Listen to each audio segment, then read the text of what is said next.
What's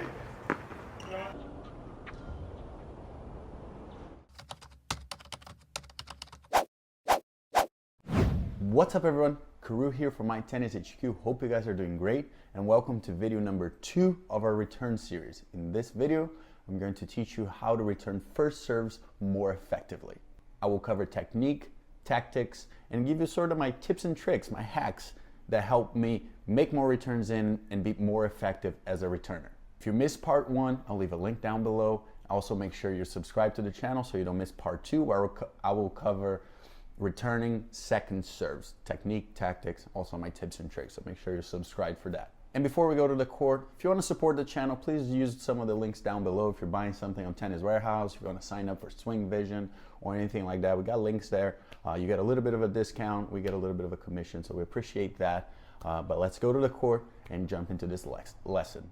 All right, guys, we're back here on court, and today we're talking about first serves.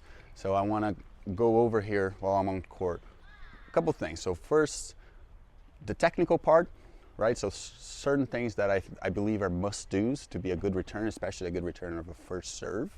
And then more of the tactical part, where I want to hit it, what I want to do with the ball, maybe moving in, maybe backing up, when to move in a little bit more closer to the baseline, when to back up a little bit more, things like that. So first, I want to talk about the technical part. So I'm going to line myself up. I'm going to have a couple different angles here that I'll be overlaying, but I'll be talking about it, the things that I truly believe are non-negotiable that you have to be doing when you're returning. So first of all, as I'm setting myself up, I want a nice wide base, okay? A nice wide base that I'm able to kind of have a low center of gravity. I don't have to be super bent, that's kind of personal preference, but a nice wide base that I can really like reach as I'm trying to return.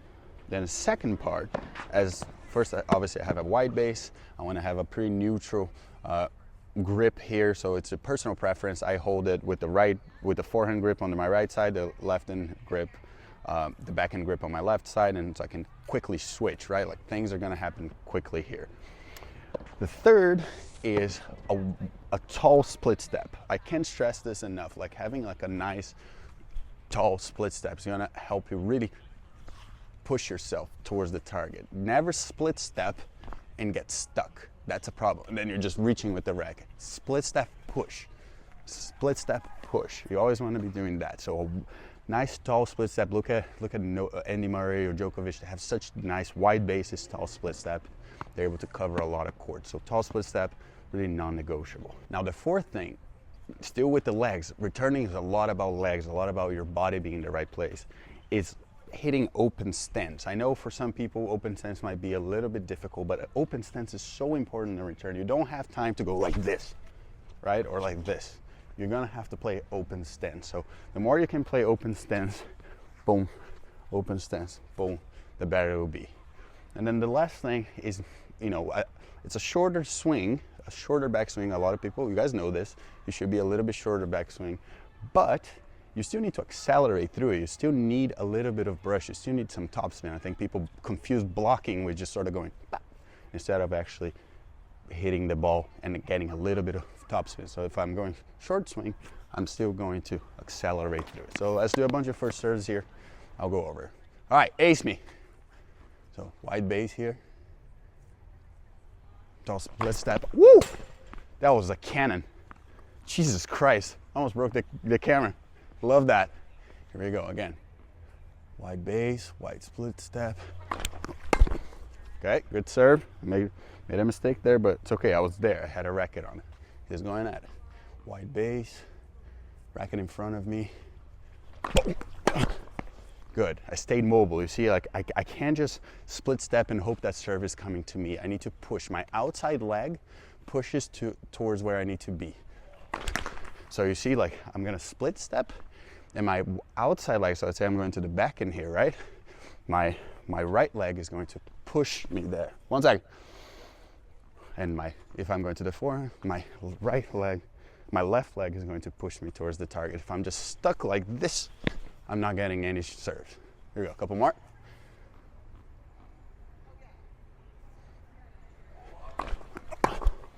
Ooh, that's right in the strike zone. That's not gonna do.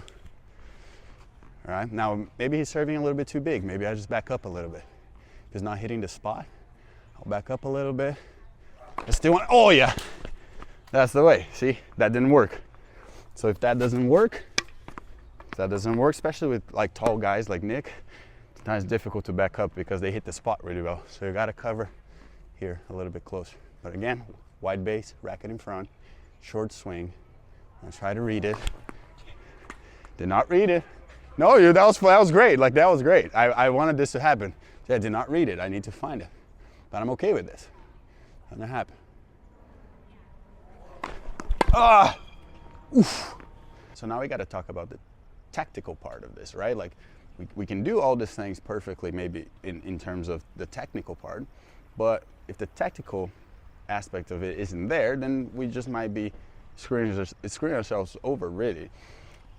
When I'm returning first serves, I know I'm probably not going to be in offense, right? Ideally, I would be neutral off of my return, but realistically, I would need 1 or 2 more balls to be in a neutral position. That's why it's very important to work on your speed and your defensive shots, another video topic. But in general, I'm trying to get that ball deep middle, hopefully take away the angle, and that's about it. Huge targets, really important. Now the second part, in this tactical part of the video, is that, like I said in the first video, you need to find those cues, those edges, just something that might help you predict where the serve is going to go. Because if you can really predict a little bit, read it a little bit, it's going to be really difficult to return. So obviously their speed, obviously you can look for their favorite serves, where they're going to go. But there's one thing that sometimes gets overlooked, and I think it's really important. And it's actually the height in which you typically serve, right? Like some people are going to serve a little bit lower, the ball is going to stay down here a bit more. Some people are going to actually smack it down like him, and the serve is actually going to be, even on the first serve, is going to be high up here. Now I want to be ready for that.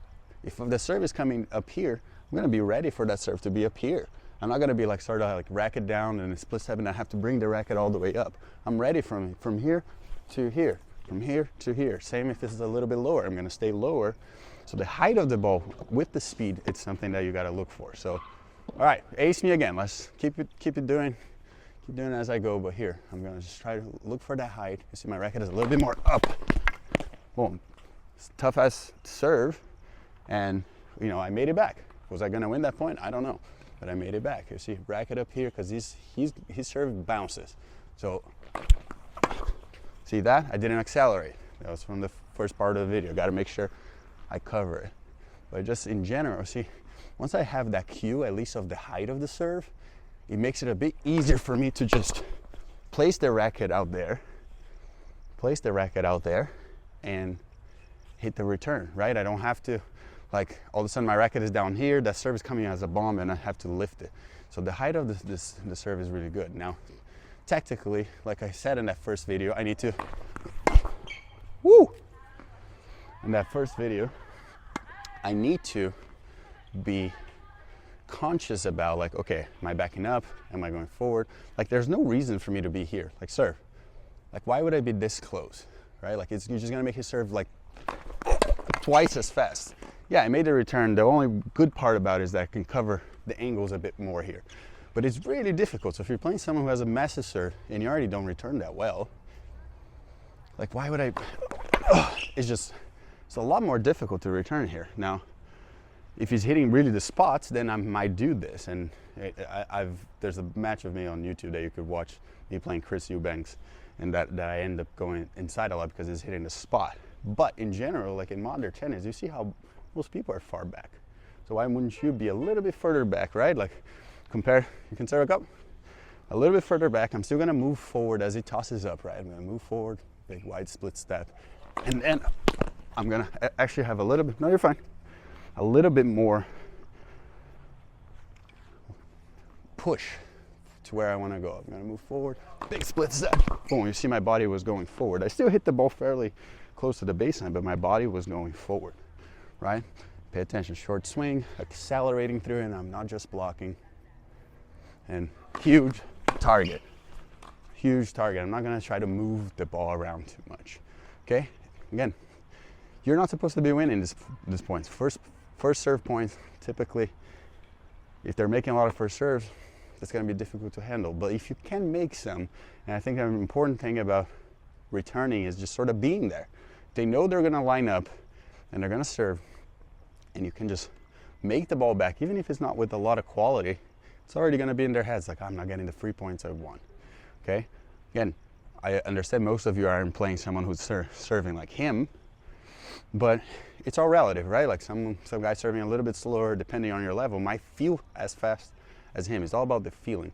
So we want to make the feeling of things of being a bit slower, and that's why all those cues, looking for those cues, looking for where, for that read where you kind of know where the serve is coming, and obviously short back swings, short takes back, making sure you're accelerating through it, and so much is legs, so much is your body being there because it can absorb the pace. If your body is there absorbing the pace, it's much easier than if you're reaching like this. Okay, so now we'll go back to my apartment. We'll do a little conclusion and my final thoughts on returning first serves that will make your life a little bit easier. All right, so back here, and before we go to our conclusion, here's a checklist of all the things that I talked about in the video, especially the technical part, the things that I believe are must-dos that you have to do to be able to be a good returner, so you can screenshot it and have it with you next time you're on the course. So follow these simple rules. Eventually they become obviously second nature. You're not even thinking about it anymore, but sometimes you'll forget. So here's a quick checklist for you guys. What I really want you to understand from this video, that everything that we talked about, technique, tactics, moving around the court, they all serve one purpose, which is helping me deal with the speed of the serve. We all know tennis is a time pressure sport. The speed of the shots is what makes tennis really difficult. And serves are obviously the fastest shots you're going to return in a tennis match. So our goal is to really slow things down as the returners. Obviously, it's not going to be easy, and someone might be serving really well. There's nothing you can do.